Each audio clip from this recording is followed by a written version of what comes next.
Basi na wasalimu katika jina la Yesu. Nataka siku ya leo kunena kuhusu kutembea katika neema.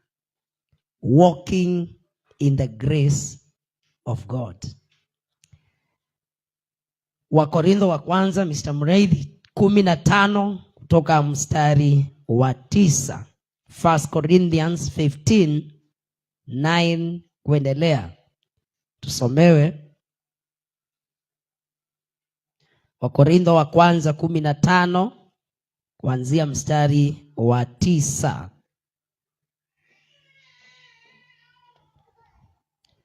Biblia inasema kwamba maana mimi ni mdogo katika mitume. Nataka uangalie vile ule mtu amechagua maneno. Mimi ni mdogo katika mitume, nisiyestahili kuitwa mitume, na sistahili kuitwa mtume, nisiyestahili kwa sababu nililiudhi kanisa la Mungu. Kwa sababu nililiudhi kanisa la Mungu. Fikisha hapo kwanza. Paulo anasema mimi ndiye mchanga kwa wote. Nataka usikize. I am the least of all. Ikikuja ni kwa mitume. Sasa sikiza. Paulo alitesa kanisa. Najua tunajua hiyo hadithi. Si ni kweli? We know how he persecuted the church. Anasema nililiudhi kanisa, nilitesa kanisa. Anasema hivyo basi mimi ndiye mdogo kwa watume ama kwa mitume. Praise the name of the Lord. Are we together up to that point? He is the least of the apostles. Meaning, we had other qualified than him. But after the persecution of the church, kuna kitu nawafundisha. Ninaongea kuhusu kutembea katika neema. Kwa sababu kuna watu wengi ama asili ya mwanadamu ni kujipiga kifua. Asili ya mwanadamu ni kupiga kifua. Ya kwamba isingelikuwa ni nguvu zangu, isingelikuwa ni hekima yangu, basi haingewezekana. Lakini nisikize. Paulo anasema I am the least of the apostles, that I am not meet or fit to be called an apostle, because I persecuted the church of God. Amen. Praise the name of the Lord. Tuendelee mstari wa 9. 1 Corinthians 15:10. Biblia inasema kwamba lakini kwa neema ya Mungu nimekuwa hivi nilivyo, na neema yake iliyo kwangu ilikuwa si bure, bali nalizidi sana kufanya kazi kupita wao wote, wala si mimi, bali ni neema ya Mungu pamoja nami. Amen. Anasema kwa neema ya Mungu mimi niko ambaye niko. I am what I am by the grace of God. Say after me, I am what I am by the grace of God. Ambia jirani yako mimi ni neema. Mwambie mimi ni matokeo ya neema. Siongea na mtu. Talk to somebody. Bado kuna mtu aongei. Sasa wewe unaambia nani? Usually wewe anaambia. Yeye anataka power kuliko wengine. Sasa sikiza, Paulo anasema I am what I am. Yaani ukiniangalia mimi ni matokeo ya neema. Anasema mstari wa 9, I persecuted the church. Nilisaliti kanisa, nilitesa kanisa, lakini kile niko sahihi ni kwa sababu ya neema. Ambia jirani yako mimi ni matokeo ya neema. Praise the name of the Lord. Na Biblia inaendelea kusema hivi, anasema neema yake iliyowekwa juu yangu, it was not in vain. Haikuwa ya bure. Ile neema iliwekewa kwa maisha yangu. It was not in vain. Hebu tusome Kiswahili mstari mahali pale. Part B. Part B inasema kwamba na neema yake iliyo kwangu ilikuwa si bure, bali nalizidi sana kufanya kazi kupita wao wote. Amen. Wala si mimi, bali neema ya Mungu pamoja nami. Hallelujah. Amen. Mwadhukia. Kwa sawa? Sawa. All right. Sasa sikiza, Biblia inasema ya kwamba yule ambaye alifanya kazi ni mimi kuliko wote. Hivyo ndivyo anasema, nilifanya kazi kuliko wote, lakini si mimi, ni neema ya Mungu.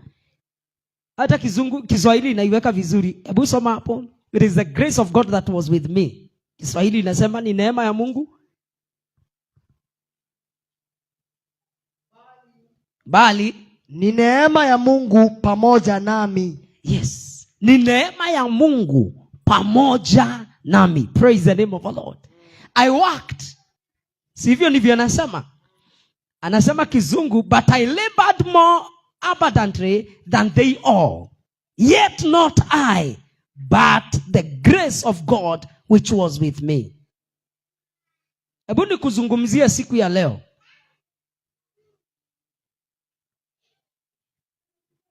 Munaelewa? Are you understanding Swahili? You.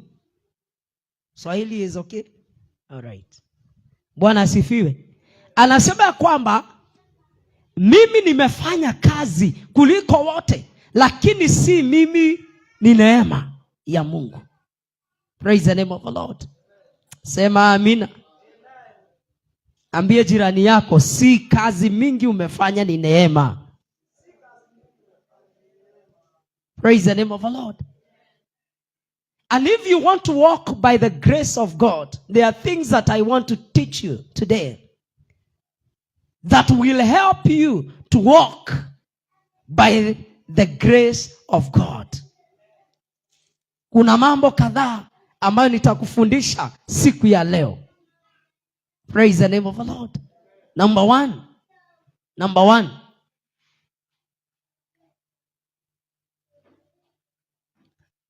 Tunaweza pata ka subtopic, andika increasing in grace. Kuongezeka katika neema. Increasing in grace. Uongezeke katika neema. Praise the name of the Lord. Kuna wana biashara unapata leo anauza shilingi 1,000, shilingi 2,000 anaongezeka. Hiyo ni neema.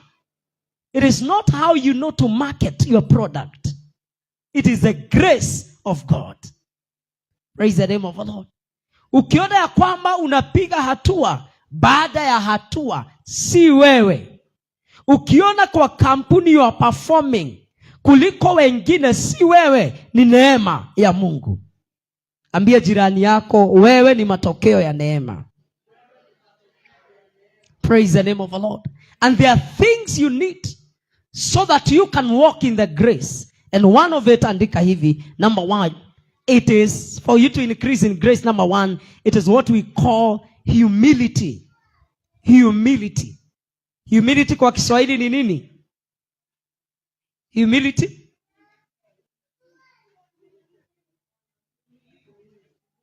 Na patience. Ninao Waswahili, sawa.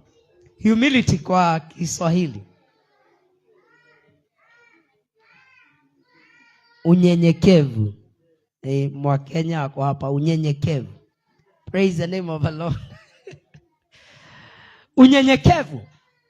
Humility is what you need to walk in the grace. Niko na several points, you allow me to just mention them, explain kidogo, alafu tunaendelea, alafu mwisho tutaomba, kwa sababu siku ya leo tunapoingia Easter, we need the grace of God. Amen. We need the grace of God. Praise the name of the Lord. So, what is humility? Tasema tu kidogo. What is humility? Who will try? What is humility?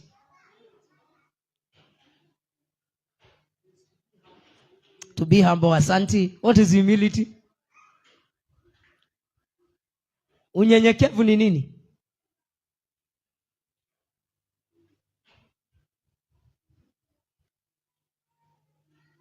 Andika hivi, just my definition. It is to cease from self.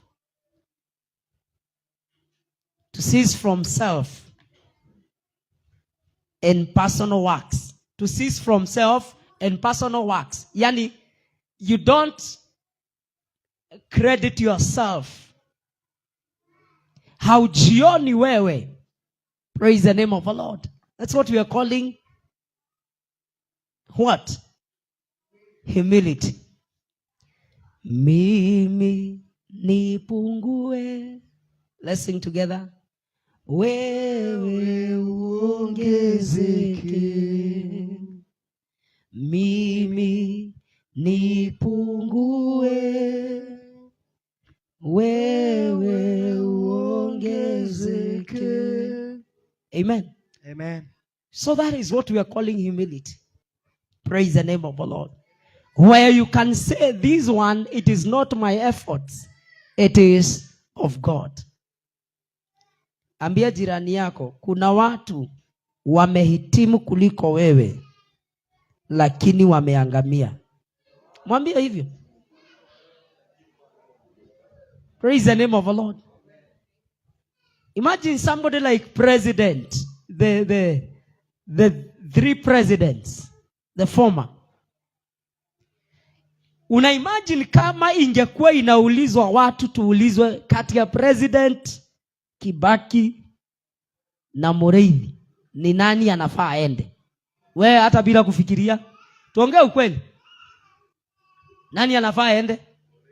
Hata bila kuulizwa, serikali ingeulizwa, hata si kuulizwa anaenda.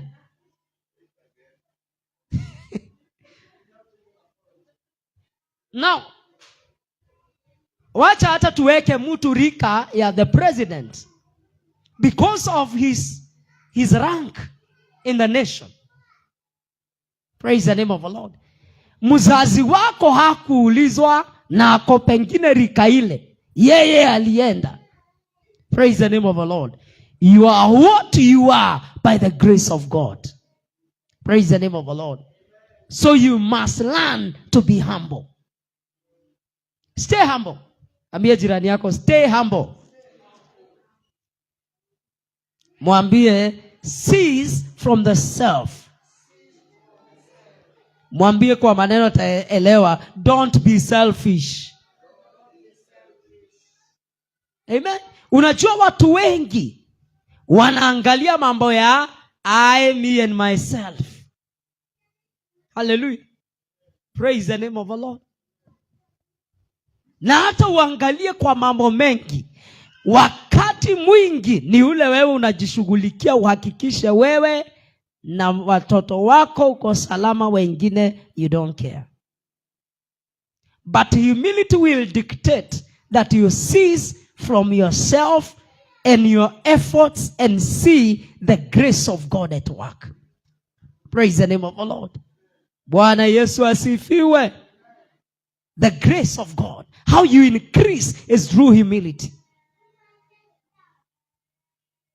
Let's see some of the things that will prove you are humble. Number one. Andika hivi, power to be silent. Power to be silent. Power to be silent. Do you know it takes more power to be silent? Inachukua nguvu mingi kunyamaza kuliko kuongea. Praise the name of the Lord. Hallelujah. Sijui kama kuna wakati unaangalia social media unasema hii naweza jibu lakini wacha tu ninyamaze. Unaangalia ile matusi kama saa hii time ya politics. Unaangalia zile vitu zinafanyika in the political arena, mpaka unasema hii hapana. Praise the name of the Lord. But it takes humility to be silent. There are people who will answer you, but they will answer you out of pride. Angalia wale watu wanatusiana. Hata pengine naona kuna mtu nilijua, hata mwingine alikuwa mshirika hapa lakini alienda. Yaani ni mambo ya politics. Ameitwa jina fulani, huwezi ambia fulani. Hivi alisema uliza mama yako. Sasa imagine, that is pride. But humility will give you some power to be quiet.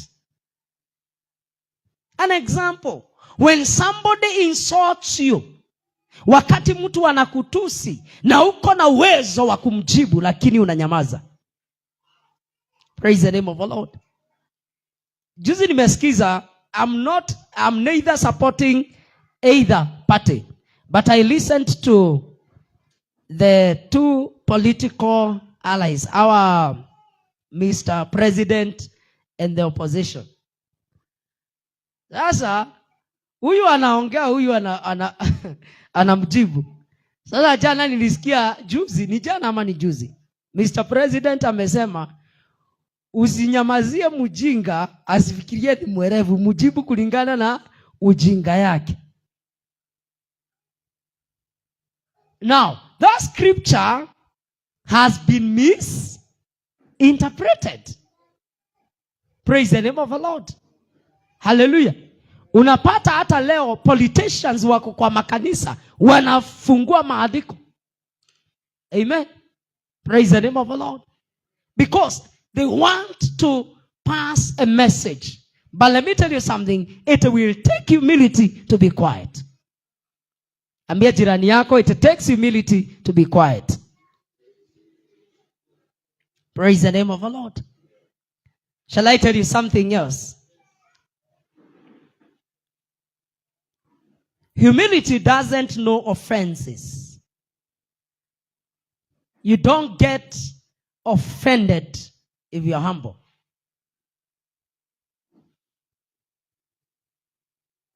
If I say all politicians are liars, am I right? Am I right? Come on, am I right?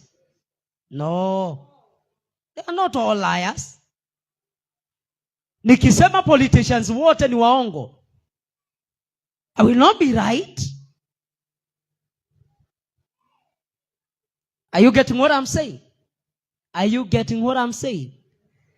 Nikisema wananchi wote wanapokea hongo za siasa, is it true? But are they receiving? Ndio. Praise the name of the Lord. Hallelujah. So, members and sons of God, you need to practice humility. What is humility? Humility can also be exercised through service. Andika hiyo, service. Serving. You serve. Nataka uulize jirani yako, kutoka uingie kwa ile mlango, have you served? Ask them.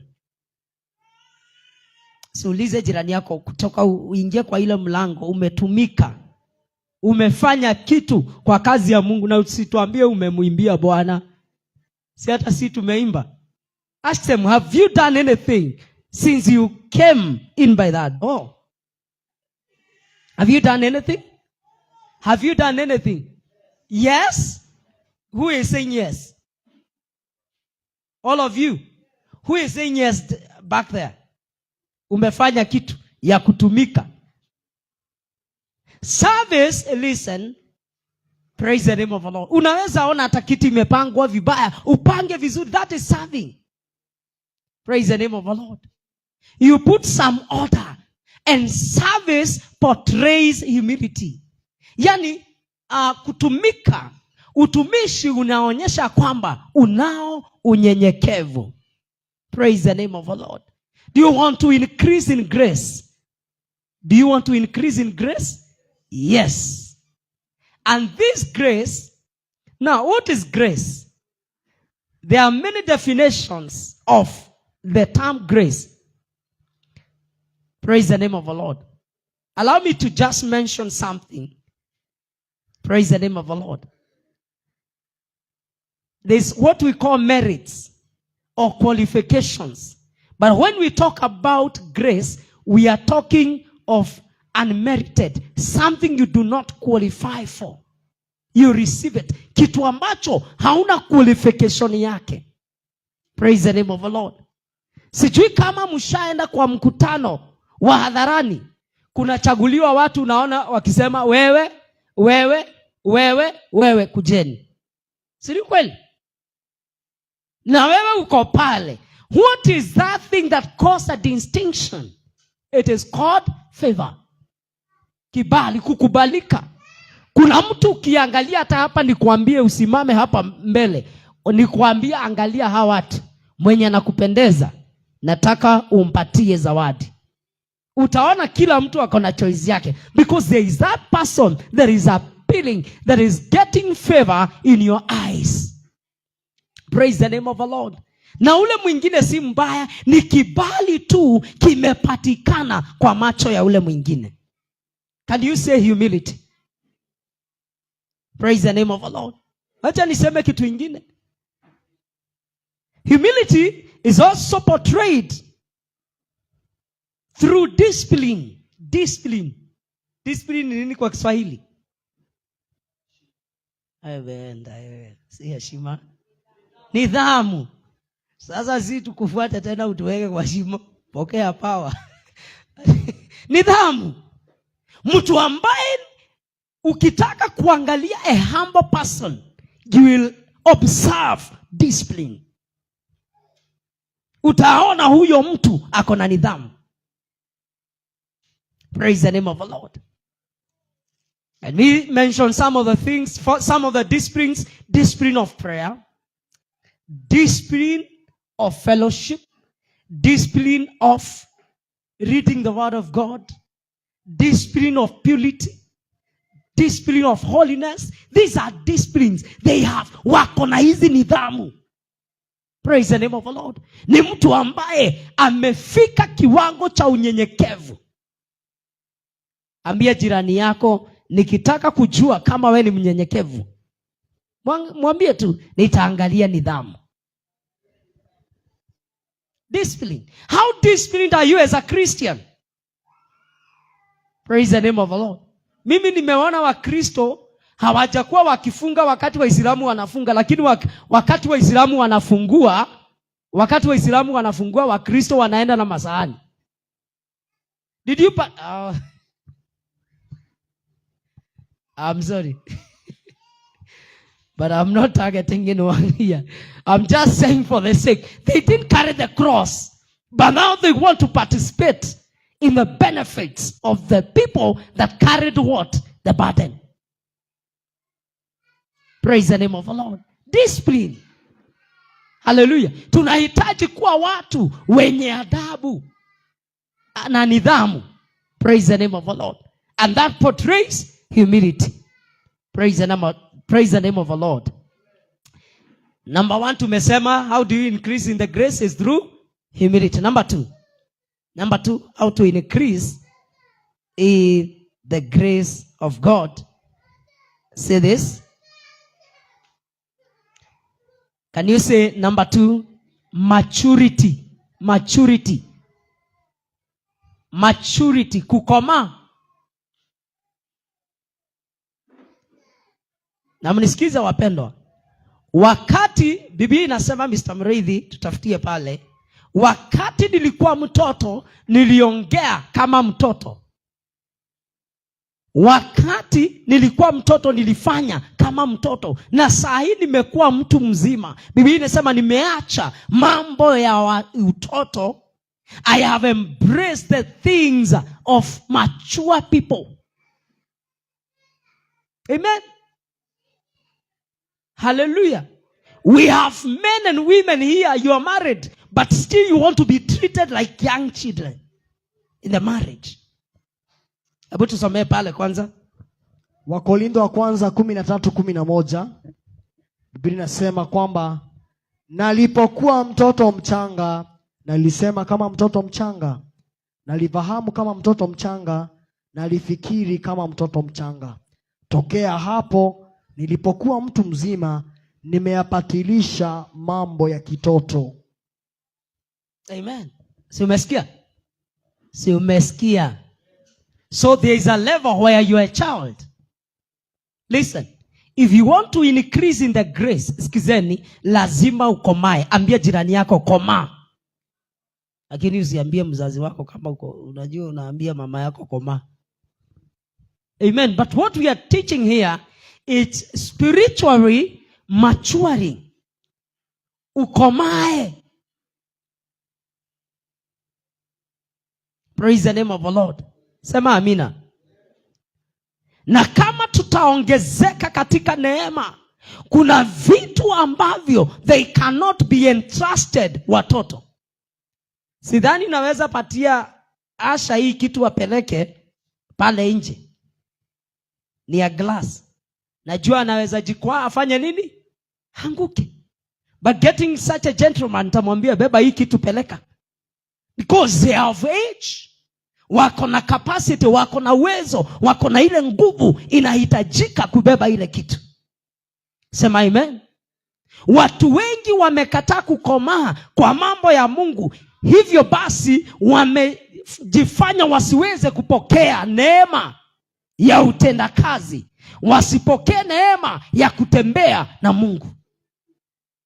Praise the name of the Lord. Ambie jirani yako, pastor ananihubiria. Praise the name of the Lord. And what we are lacking, by the way, and look at the politics of Kenya. We are lacking maturity. Tumekosa, yani kukomaa, ukomavu.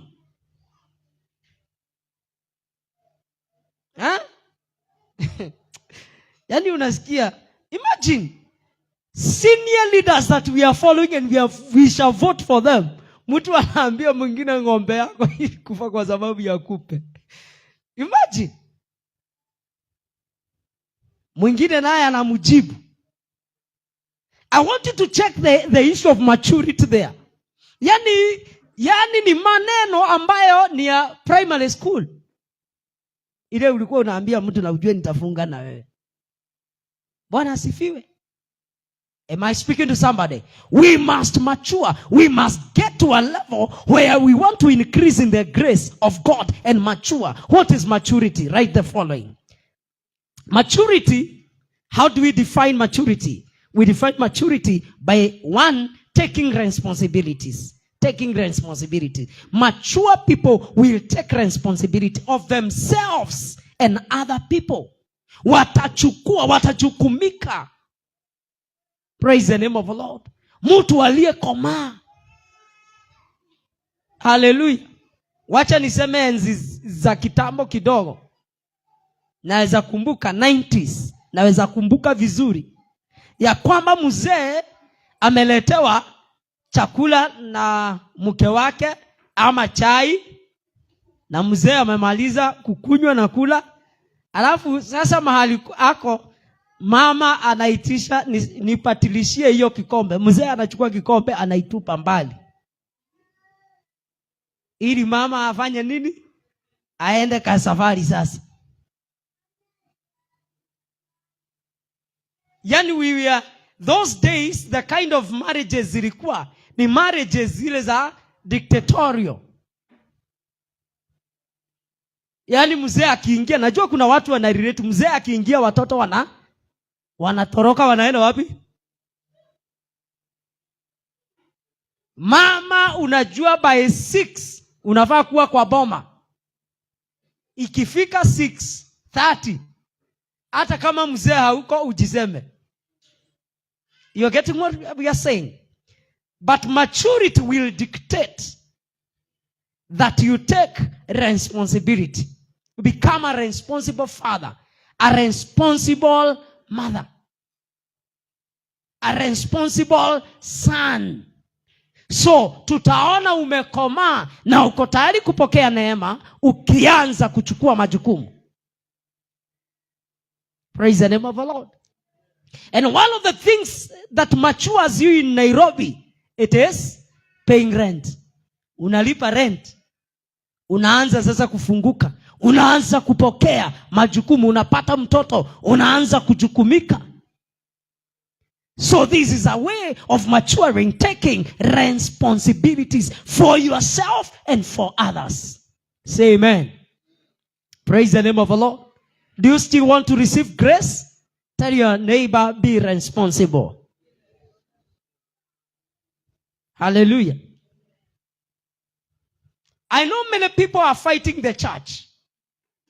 There are people who are saying they left the church because they were hurt. They were done what? They were hurt. Watu wanasema waliacha kanisa si Mungu. Waliacha nani? Waliacha nani?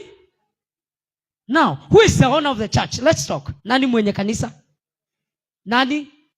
Nani anasikia vibaya kanisa akiona haiendelei mzuri? Ni nani? Si Mungu. Ni nani huyo mmesema? Ni Kristo. The Church of Christ, ndio? Nani anasikia uchungu sana? Ni Kristo. Lakini anaondoka kanisa. Kristo huondoka kanisa, anasema basi nimemwachia. He still remains. But maturity will dictate. Maturity will tell you, you must be a responsible person. If you want to receive grace, lazima kukue na kukomaa. Bwana Yesu asifiwe. Praise the name of the Lord. You know, we are living in days that a lot is happening. A lot is happening. A lot is happening.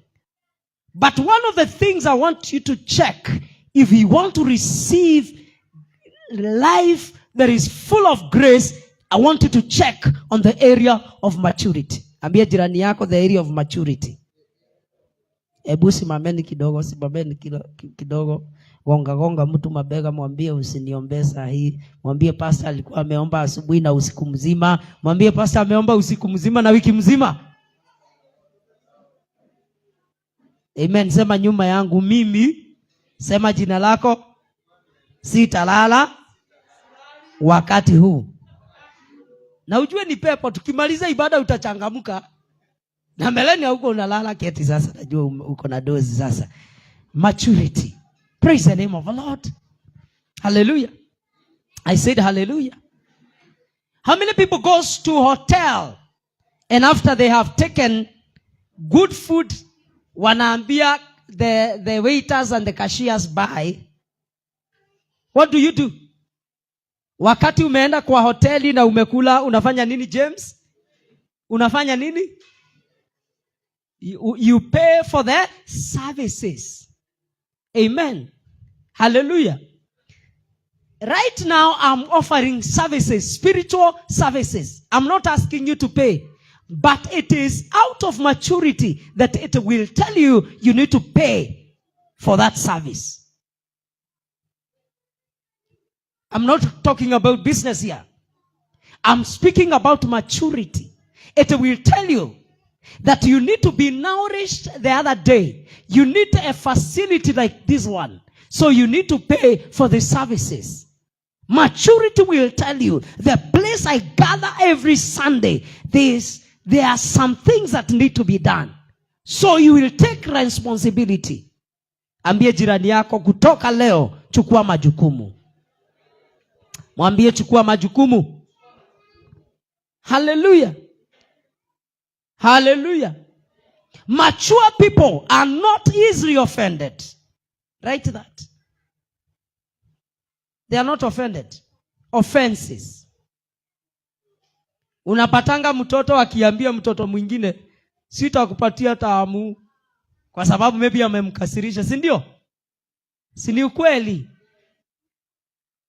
Sasa hapa unapata mtu anakuwa offended. When you get offended, you stay at home. There are many people at home. I know there are many leaders. There are many, not only here. across the world, there are people at home right now. Mimi nimeona hata wachungaji wamefunga makanisa kwa sababu ya offenses. Not because they lacked resources to preach. Si kwamba kanisa ilifungwa, hapana. Walisema wameumizwa wakae nyumbani. Hallelujah. Hallelujah. Hallelujah. How many people were offended at their workplace? Mkono juu kama ushawahi offendiwa kwa kazi. Ndio usimuinue mikono nyinyi yote. You have been offended by your customers, by your clients, by your bosses. Si ni kweli? But what happens? It is an order you report. Lazima uende kazini. Kwa sababu gani? Kwa sababu gani? Why do you report? Because you want to earn.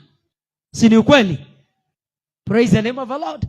So you assume the offenses. Unasahau kukwazwa kwa kila aina kwa sababu ya malipo. Praise the name of the Lord. Hallelujah. Do you want to increase in the grace of God? Do you want to increase in walking by the grace of God? Then you need to do what? To assume offenses, because they will surely come. Ambie jirani yako, makwazo hayana budi kuja.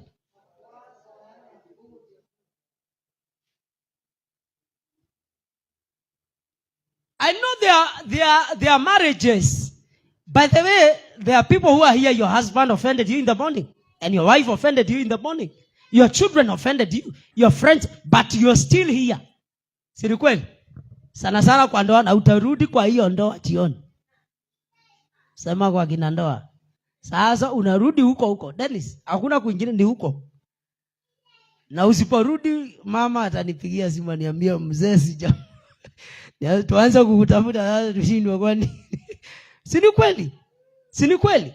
Why? Because offenses should not make you to forget that you need the grace of God to keep going.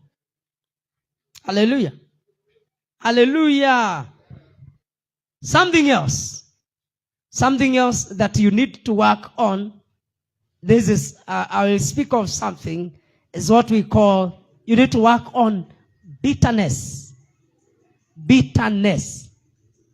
Bitterness ni nini kwa Kiswahili? Bitterness. Na hasira. Bitterness. Irene, bitterness kwa Kiswahili? Ati nini? Umesema nini? Machungu. Bitterness. Hasira. Bitterness ni nini? Machungu, hiyo machungu. Chungu ama machungu? Uchungu. There are people, listen, you will not receive the grace of God because you are too bitter.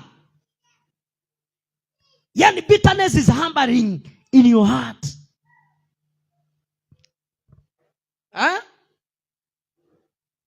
Na kategori ya watu wengi wako hapa. Somebody anakukosea, unakuwa so bitter. Then what do? You lock the door of grace. Unafunga lango la neema. Unafunga lango la neema. Bitterness. Hebu niwaulize, nani yako hapa umekosewa na mtu? Mkono yangu iko juu. Nani uko hapa umekosewa na mtu? Mkono juu. Mkono juu kama umekosewa. Wale hawajakosewa usishindanie na wao. Kama wewe umekosewa ndio nataka kuongea na wewe. Asante. Kukosewa ni shida. Si shida. But then if you become and develop, listen, if you develop bitterness, get the scripture in the book of Hebrews. The Bible says that bitterness will defile many. When you become bitter, you defile many. Biblia inasema lile shina la uchungu litatia wengi unajisi. So when you are bitter, wakati uko na bitterness, unanajisi watu, unajinajisi, unanajisi watu. Soma Hebrews 12:15. Mkiangalia sana mtu asipungukie neema ya Mungu, shina la uchungu lisije likachibuka na kuwasumbua, na watu wengi wakatiwa unajisi kwa hilo. Amen. Naomba msipungukiwe na neema katika jina la Yesu. Sema amen. Number 3. Nimebakisha pointi 2. Number 3. So nikisoma 3 nitafundisha ingine moja tumalize. Number 3. What causes you to increase in the grace is what we call impartations. Impartation is to share. When I speak about an impartation, I'm saying what I have, I can release it upon your life. The grace I carry, I can release it over your life. Ile neema nimebeba, naweza kukugawia. Na mnisikize hii kwa sababu this is hapa ndio sasa uzito iko. Kuna watu mnasema mnagojea Mungu, ndio. Mungu ndiye anapeana neema, lakini kuna watu ashapokeza neema, anataka wa impact kwa maisha yenu. Praise the name of the Lord. I say praise the name of the Lord. Have you realized the people who are around you, they are like you? Ushajua hivyo? Wale watu wamekuzungukia mnafanana. Hallelujah. Hallelujah. Hallelujah. Na wanatoshana vile wewe ni mkubwa ama wewe ni mdogo. Wanatoshana kuongea ama tabia. Wanatoshana ile tabia zako, hivyo ndivyo wanakaa. Because you influence one another. But then if you have some values that can be shared, uko na hizo values, uko na vitu vinaweza achiliwa, you share them to them, they can receive them. Praise the name of the Lord. I say praise the name of the Lord. Nipeane mfano. Huyu kijana wetu, hebu tumpigie makofi mazuri. Amekaa chini na mtu anaitwa nani? Mwalimu wako anaitwa nani wa hii? Kevin. Venye alikuwa anashika hii kitu, your witness, si venye anauza leo. Si ni kweli? What has happened? He has been imparted. Amegawiwa skills. Je, akigawiwa ule zinaisha? In fact, he gains more experience. So huyu anaelimishwa kwa kupokezwa. Na yeye akitafuta mtu mwingine aimpart, anaenda na yeye kukolea kwa ile jambo. That is what we call impartation. Do you want to increase in grace? I know there are people you are doing well, but that doing well is not enough. You need some higher realms.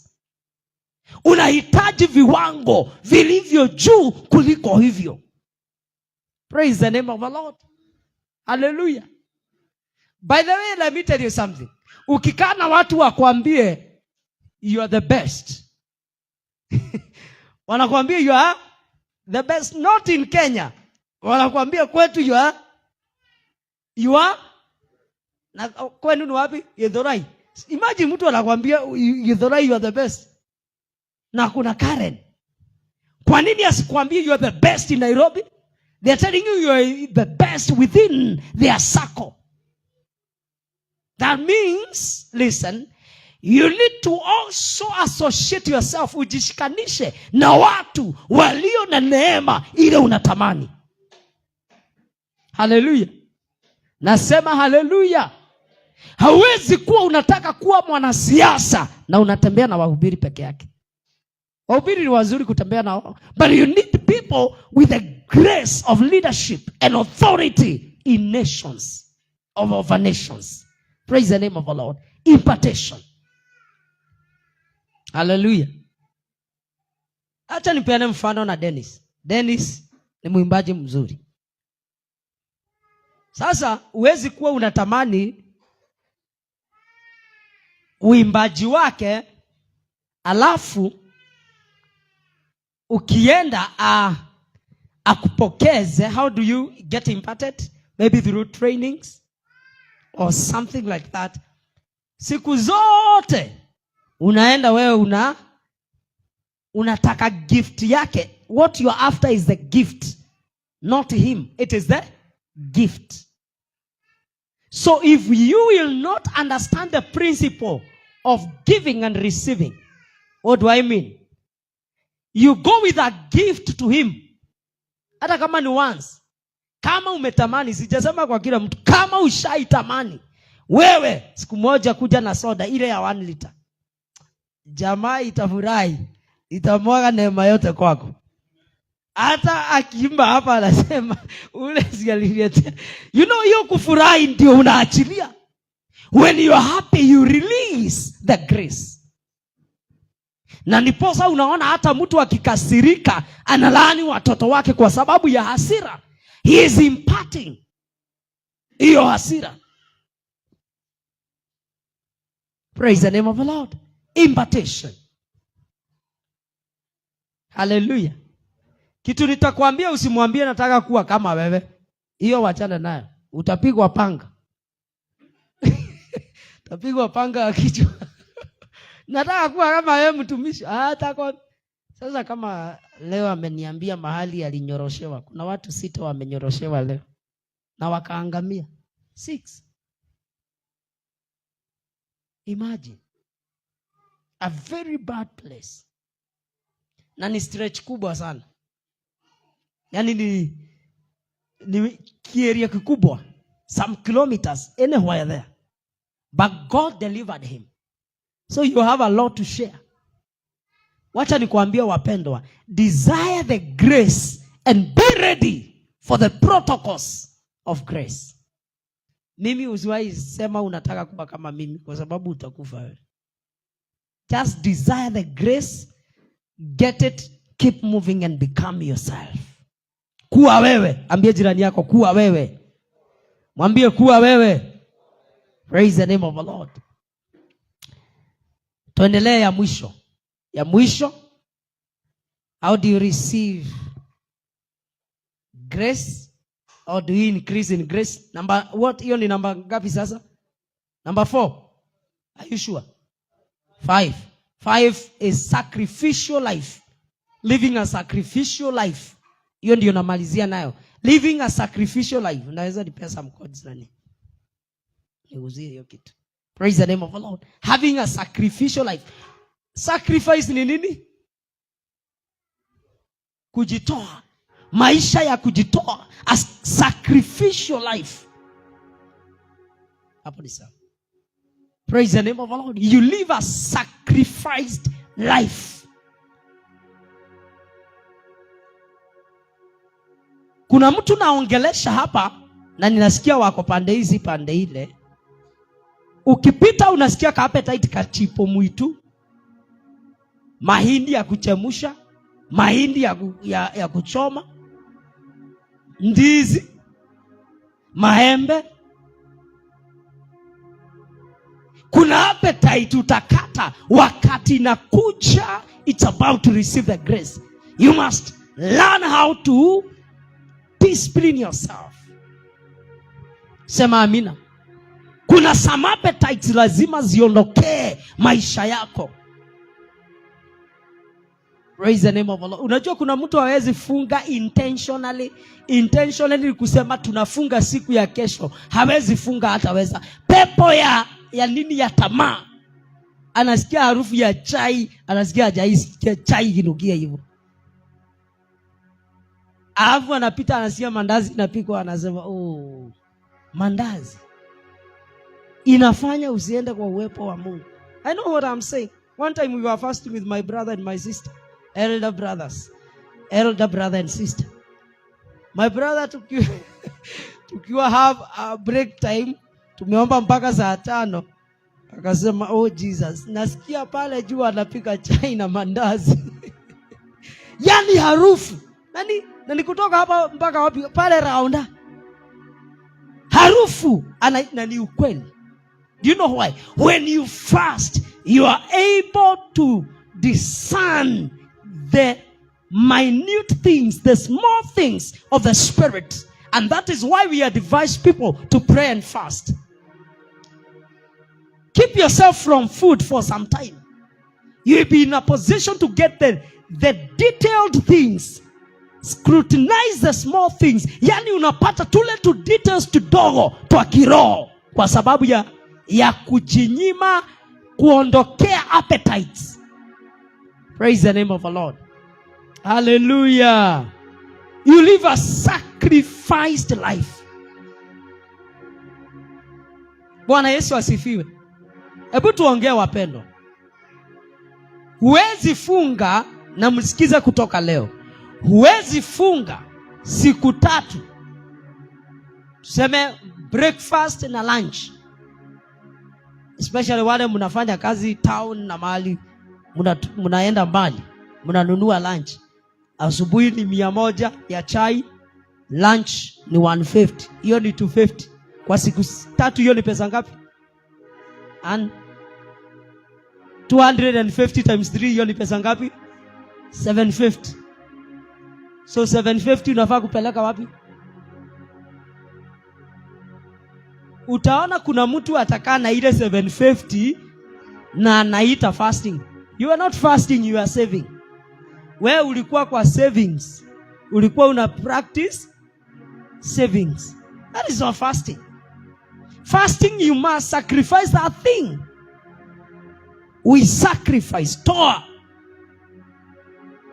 Ukishindwa kwenye utaipeleka, bring it to the altar. That is one of the places you should take it. It's a sacrifice. That is a sacrifice. Lakini unapata mtu amefunga siku 40, 40 days. 40 days times 250. That is 10,000. You are saving, my friend. That is not fasting. Fasting inasema hicho kitu na kitoa. Ukitaka kupokea neema, you must exercise sacrifice. What are characteristics of sacrifice? Number 1, andika very fast. Number 1, temptations. Temptations and tests. Temptations and tests. Kuna wakati umefunga, unasema ama nifungue, kwani tulikuwa tunafunga na nani? Eliza peke yako. Si ni kweli? Wewe peke yako ndio unafunga. Unasema ama nikafungue. Alafu unapita mahali.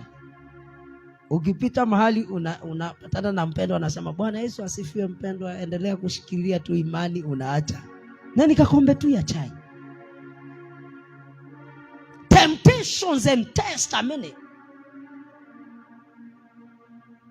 But do you want to receive grace? Yes, when you overcome tests and temptations. Number 3, number 2 under that, you say another test that will come is the test of what? Tumesema temptations, tumesema tests. Andika kitu ingine inaitwa sufferings. You will suffer. Wakati unataka kupokea neema, kuna sufferings utapitia kidogo na mingi. You suffer. Sufferings. The next one is pain, uchungu. Hebu tuongee ukweli. Tuongee. Kuna neema unataka kupokea kutoka kwa Mungu. Hebu niongee hapa. Kuna kitu inaitwa seed offering. Seed offering, sikiza. Seed offering. Mbegu, hiyo kitu inaitwa mbegu. Inakuwa ni yenyewe imebeba mazao yako. So unachukua mazao yako ikiwa kwa mbegu, unaibeba yote Psalm 126 ndio inasema hivyo, Mr. Mureithi.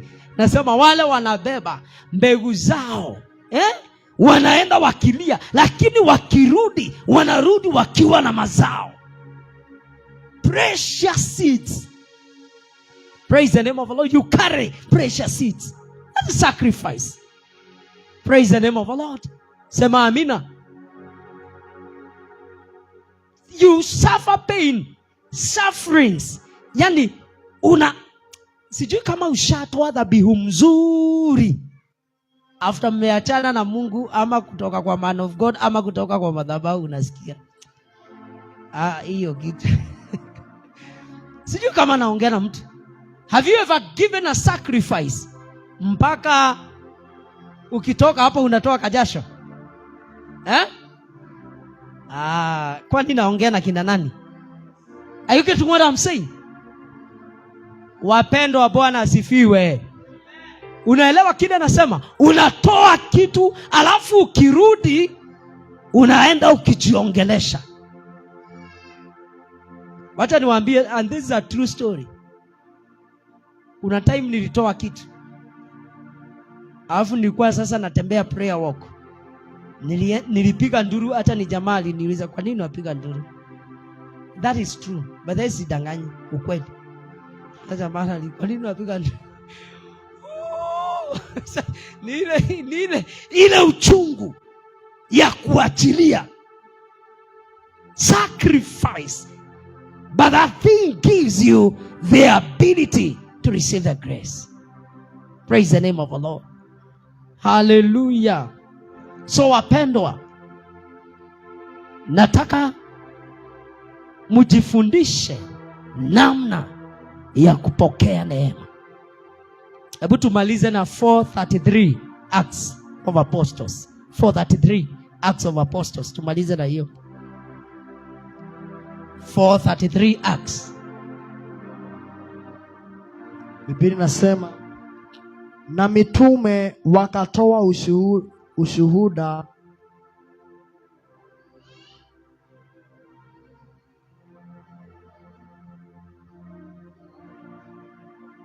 na mitume wakatoa ushuhuda wa kufufuka kwake Yesu, kwa nguvu nyingi, na neema nyingi ikawa juu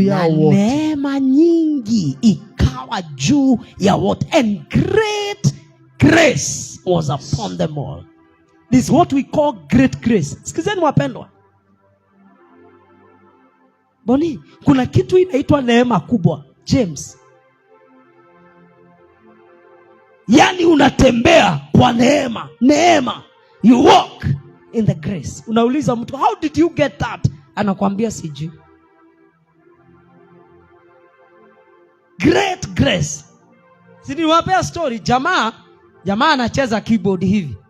Alafu akimaliza kucheza, na kulikuwa na wazungu walikuwa wametembea hiyo kanisa. Akimaliza kucheza yeye anatoka, kajamaa tu kanaingia na akajui kucheza vizuri.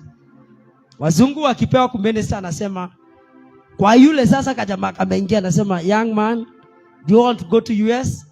Kasema, why not? Ambaye ujitayarishe, kila kitu tutashughulikia. Na tunaenda tukupatie kazi huko. Akaulizwa watu wakasema, he's not the one who was praying. Akasema, no, I'm talking about him.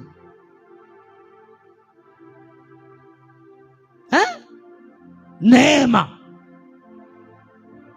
Hebu niwaambie, kuna vitu havitakuja rahisi. We need to sacrifice. And sacrifice is not all about money. There are many ways of sacrificing.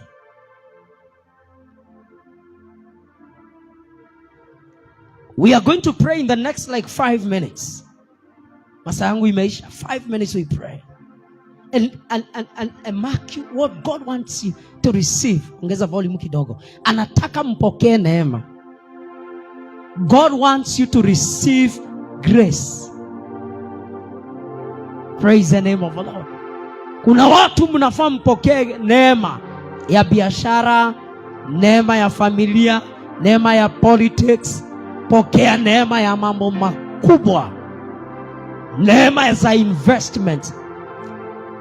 Get what I'm saying? The people that God lifts, the people that God wants to transact with are people like you.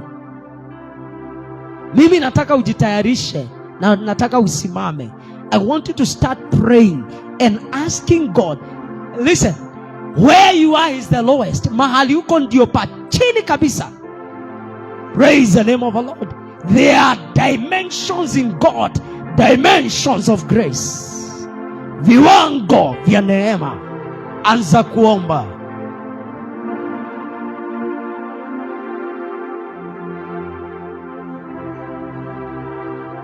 Anza kuomba. Pokea neema. Start praying in the name of Jesus. There is a shift in the spirit. There is a great shift.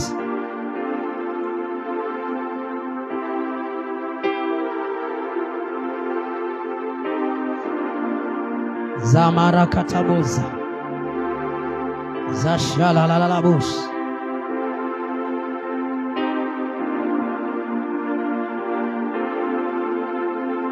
Jana nilikuwa na maono juzi. And one of the senior leaders called me in that dream. Kaniambia nataka kukuja mahali huko. And I realized God has already begun doing something. He is coming right where you are. I want you to connect with this thing. That God wants to do something in your life. Mungu atakuja mahali huko. Ongeza volume kidogo. In the name of Jesus. Start praying. Kema zata babosha. Rete baba babosha dadala. Jalala mahandele bosere bababo. Jela mayandoro bosira bababa. Acts 20:28. Tusome Mr. Mreidhi as we continue. Keep the beat running. Acts 20:28. In the name of Jesus. Nataka upokee hilo neno. Acts 20:28. Zala baradikit. Biblia inasema kwamba jitunzeni nafsi zenu na lile kundi lote nalo ambalo Roho Mtakatifu amewaweka ninyi kuwa waangalizi ndani yake, mpate kulilisha kanisa lake Mungu alilolinunua kwa damu yake mwenyewe. Endelea 32. Basi sasa nawaweka katika mikono ya Mungu na kwa neno la neema yake, na kwa neno la neema yake ambalo laweza kuwajenga na kuwapa urithi pamoja na wao wote waliotakaswa.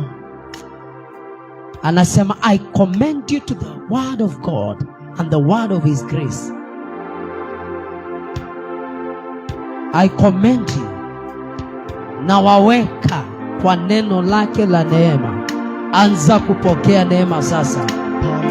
Anza kupokea neema ya investment. Anza kupokea neema ya ndoa. My God, the heavens are open.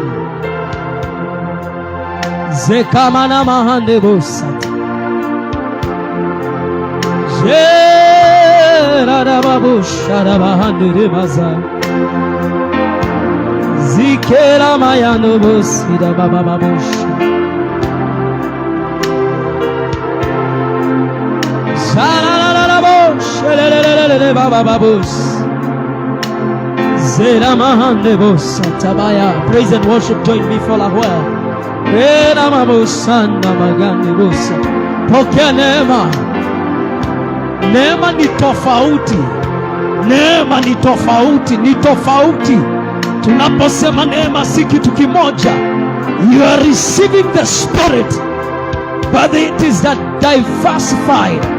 Yani kwa njia nyingi. Rede bakata bazeke. Shandele mama. Zakamayando roboze. Zekalabara la bosh. Zelelele bosh atama mama. Zekayana la bosh lele babosirele baba.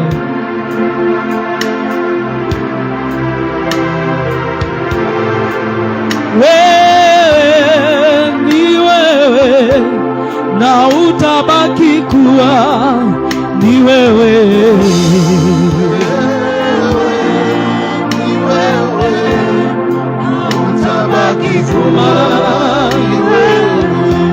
Masia wewe ni wewe, na utabaki kuwa ni wewe.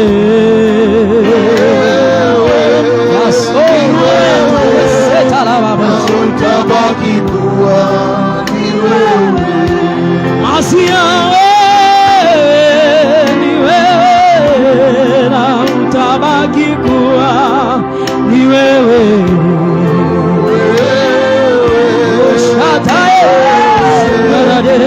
Utabaki kuwa ni wewe.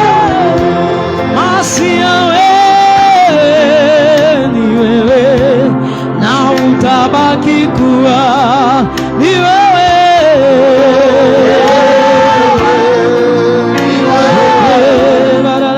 Utabaki kuwa ni wewe. Masia wewe ni wewe, utabaki kuwa ni wewe. Sema hivyo.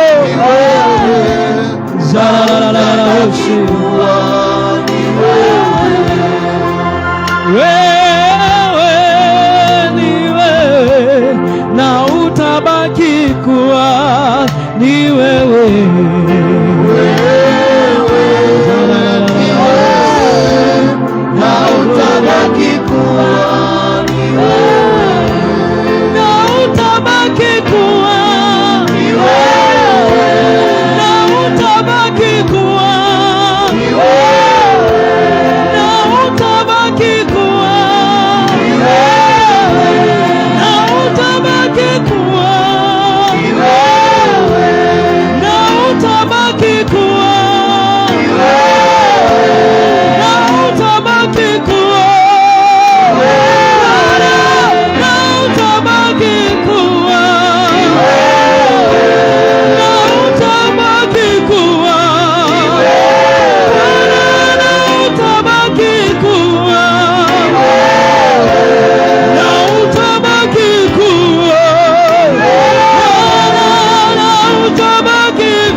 Kila mtu in the name of Jesus.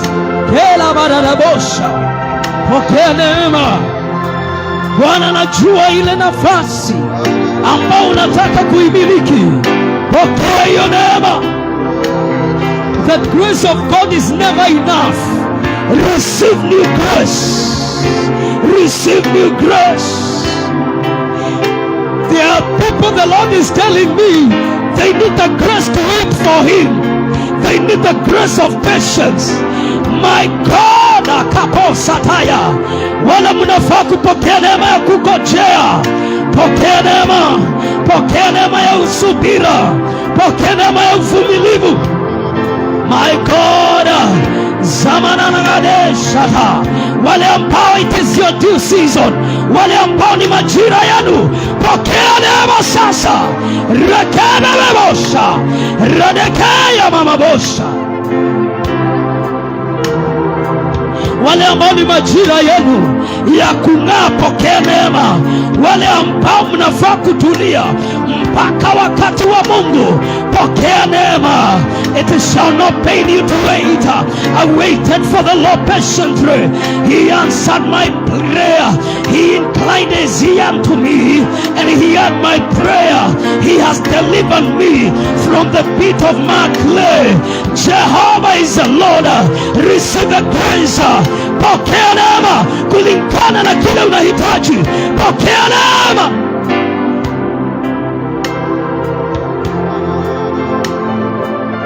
Shalabalale sabai. Ilalabo shelana masade. Zanana maya salalabo. Zanana najua Bwana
tell you, he will still do it. At the appointed time, he's still working behind the scenes. I'm speaking to a weary soul right now. Nafsi iliyogoja na kuchoka, naongelesha nafsi iliyochoka. Malakatabaradadabosha. Biblia inasema hamjasikia.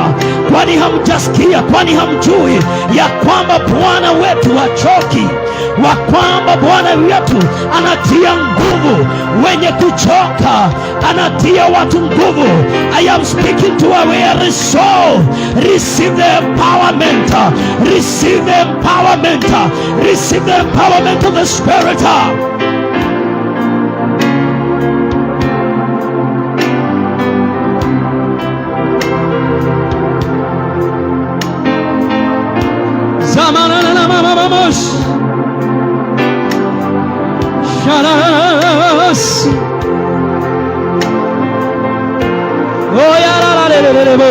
Sasa mshukuru kwa sababu ya neema.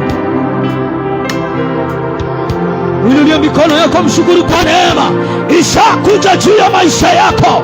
Oyalabalabasandaba zekayaramaze rararaboshereleba ridabashatayamabababa.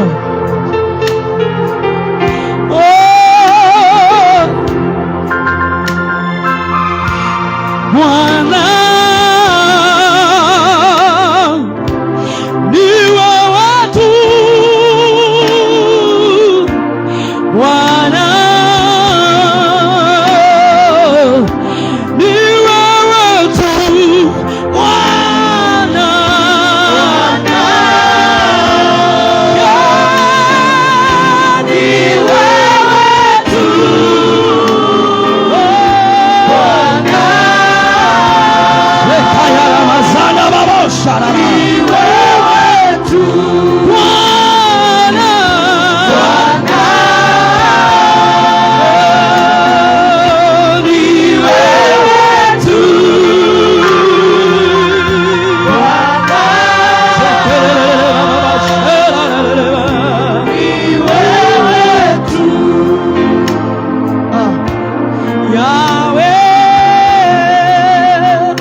Bwana ananiambia kuna maisha mnapitia juu ya nguvu za giza na uchawi, na ile mamlaka nimepewa na Bwana dakika hii, nimetangaza nguvu zote za uchawi na giza zimeshindwa katika jina la Yesu. Waliokuwa chini ya utawala wa uchawi na nguvu za giza, hizo ngome zimekatika katika jina la Yesu. Milango yote ya uchawi, milango yote ya giza, milango yote ya ushirikina, magonjwa yasiyoeleweka, kisirani isiyoeleweka, kesi zisizoeleweka, my God, I want to declare that thing is over from today. That thing is over from today in the name of Jesus. And we decree from today, the power of God takes charge over your life and over your destiny. In Jesus' mighty name. Why don't you celebrate the King of Glory? Come on, celebrate! I say it, celebrate Jesus. Amen. Amen. God bless.